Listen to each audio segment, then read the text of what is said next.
వార్తల్ని క్షణాల్లో చదివే అవకాశం ఉంటుంది. ఒక న్యూస్ పేపర్, ఒక టెలివిజన్ ఛానల్ మీ చేతుల్లో ఎప్పుడూ ఉంటాయి.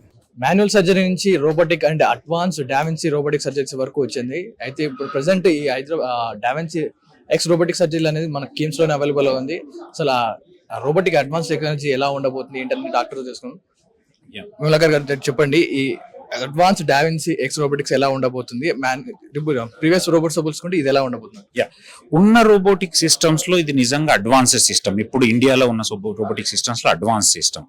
సో ఇంతకు ముందు ఏంటి, ఓపెన్ సర్జరీ అంటే పెద్దగా కోతలు ఉండేవి. తర్వాత లాప్రోస్కోపీ వచ్చింది. లాప్రోస్కోపీలు ఏంటి, మనం ఒక చోట చేతితో కదిపితే దాని టిప్పుతో సర్జరీ జరిగేది. ఇప్పుడు అలా కాదు, మనం ఒక మిషన్ కు కమాండ్ ఇస్తే మన చేతులతో చేసే పని చేతు లాంటిదే బాడీలోకి వెళ్ళి చేయడం జరుగుతుంది. అంటే ఏంటి, ఇక్కడ పెల్విస్ అంటాం, అక్కడ మనకు చేతులు అందని ప్లేస్ లో, కనపడని ప్లేస్ లో, చాలా నేరో పెల్విస్ లో కూడా కోలోరెక్టల్ సర్జరీస్ కావచ్చు, పైన లివర్ సర్జరీస్, పైతే గొట్టప్ సర్జరీస్, ప్యాంక్రియాస్ సర్జరీస్, క్లోమగ్రంథి సర్జరీస్, ఇవన్నీ చాలా కాంప్లెక్స్ సర్జరీస్. వీటన్నిటి కూడా రోబో వల్ల ప్రిసిషన్ అంటే కరెక్ట్ ప్లేన్ లోకి వెళ్ళడం జరుగుతుంది. 3D విజన్ ఉంటుంది, ప్రతి దాన్ని అన్ని సైడ్ల నుంచి చూడడం జరుగుతుంది. సూచరింగ్ చాలా ఈజీగా ఉంటుంది, బ్లడ్ లెస్ ఫీల్డ్ ఉంటుంది, ఫాస్ట్ గా అవుతుంది. ఆపరేషన్ అయిపోయిన తర్వాత ఫాస్ట్ రికవరీ ఉంటుంది, పెయిన్ చాలా తగ్గిపోతుంది. అండ్ వారం రోజుల్లో డిశ్చార్జ్ కావాల్సిన మంచి 3 నుంచి 4 రోజుల్లో డిశ్చార్జ్ కావడం జరుగుతుంది. దీనివల్ల ఇది మీరు అన్నట్టుగా ఖచ్చితంగా ఇది ఒక రెవల్యూషన్. ఆ రెవల్యూషన్ లో మనం కిమ్స్ అండ్ షైన్ హాస్పిటల్ భాగమైనందుకు నాకు చాలా సంతోషంగా ఉంది. దీన్ని ప్రజలు తెలుసుకుని ప్రజలు ఉపయోగించుకోవాలని కూడా కోరుకుంటున్నాను. మన కిమ్స్ లో హైదరాబాద్ లోనే ఇంకా ఎక్కడెక్కడ అవైలబుల్ గా ఉన్నాయి అడ్వాన్స్ రోబోటిక్స్? కిమ్స్ లో 3 ఉన్నాయండి. మెయిన్ కిమ్స్ మినిస్టర్ రోడ్ లో ఒకటి ఉంది, మా దగ్గర ఒకటి ఉంది, అండ్ కొండాపూర్ లో ఉంది. So Kondapur branch, Begumpet branch and KIMS minister road, ఈ 3 బ్రాంచెస్ లో ఉన్నాయి. ప్రైసింగ్స్ తో పోల్చుకుంటే మాన్యువల్ సర్జరీకి అండ్ ప్రీవియస్ గా ఉన్న రోబోటిక్ కి అండ్ ఇప్పుడున్న డావిన్సీ ఎక్స్ రోబోట్ కి ప్రైసింగ్స్ ఎలా ఉండబోతున్నాయి అంటారు సర్జరీలో? మీకు ఒక్క మాట చెప్తాను.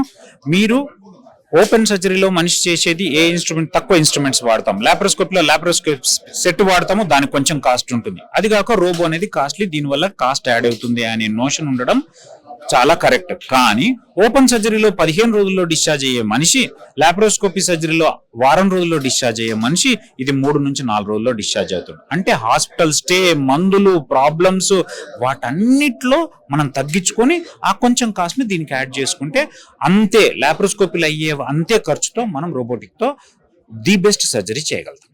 అది చూసుకుంటే చాలా మందికి ఇన్సూరెన్స్ పాలసీస్ ఉంటాయి అండ్ మిడిల్ క్లాస్ చూసుకుంటే రేషన్ కార్డ్స్ ఇవన్నీ ఉంటాయి, ఏమంటారు ఇవన్నీ ఉంటాయి, హెల్త్ కార్డ్స్ ఉంటాయి.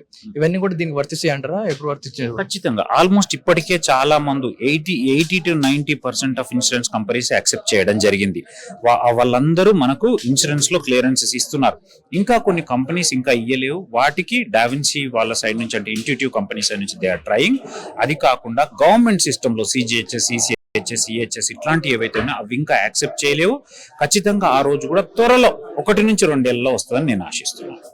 ఫైనల్ ఒక క్వశ్చన్, చాలా మంది ఇంజెక్షన్ అంటే భయపడే పేషెంట్స్ ఉంటారు. వాళ్ళు ఇప్పుడు ఇంత పెద్ద రోబోటిక్ సర్జరీ అనగానే భయపడతా ఉంటారు.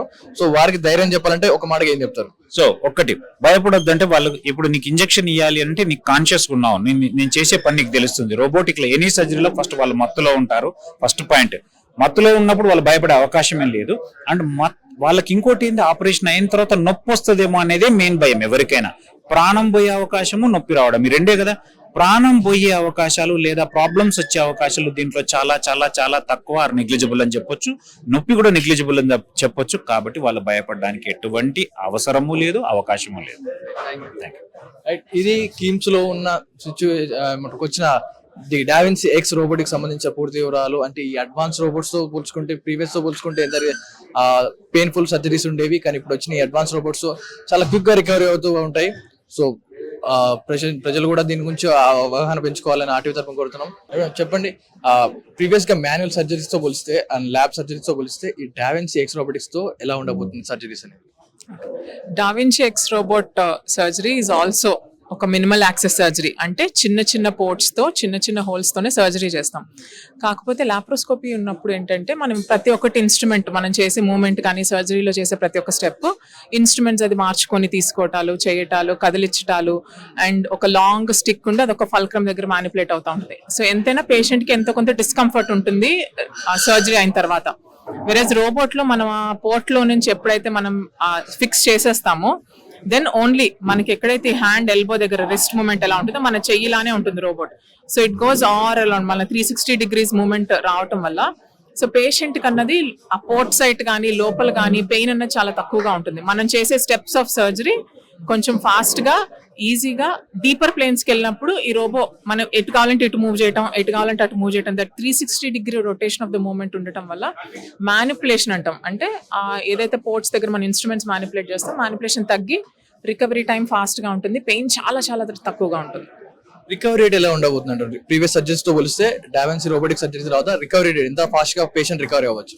Okay, so technically speaking very simple straight forward surgery hysterectomy అయ్యాక 6 hours తర్వాత పేషెంట్ ఇంటికి వెళ్ళిపోవచ్చు. ఓకే, సో లేదు అంటే 1 day అబ్జర్వేషన్ పెట్టుకొని నెక్స్ట్ డే మార్నింగ్ కల్లా పంపించేస్తాం. 3rd day they can go back to their routine work. ఆఫీస్కి వెళ్ళిపోవచ్చు, వాళ్ళ పనులు వాళ్ళు చేసుకోవచ్చు, they can get back to their routine. Expenses గురించి చెప్పాలంటే డావిన్సీ అనగానే అదొక రాకెట్ లా కనపడతా ఉంది అంత సర్జరీ అది. సో ఎక్స్పెన్సెస్ ఎలా ఉండబోతున్నాయి అంటారు మామూలు సర్జరీస్ తో పోలిస్తే డావిన్సీకి? Any new technological advances comes with cost అండి. అంటే ఎంతో కొంత అమౌంట్ పెట్టి ఆ టెక్నాలజీ డెవలప్ చేసి ఉంటారు కాబట్టి so it will add up to the cost.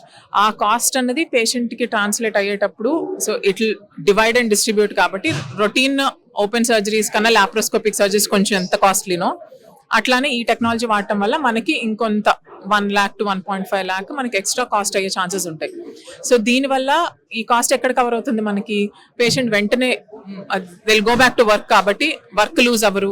Are hospital stay, మనం ఓపెన్ సర్జరీ చేశాక యూజువల్లీ 3-4 days హాస్పిటల్లోనే ఉండాలి, తర్వాత ఒక 10 days బెడ్ రెస్ట్ తీసుకుంటా ఉంటారు.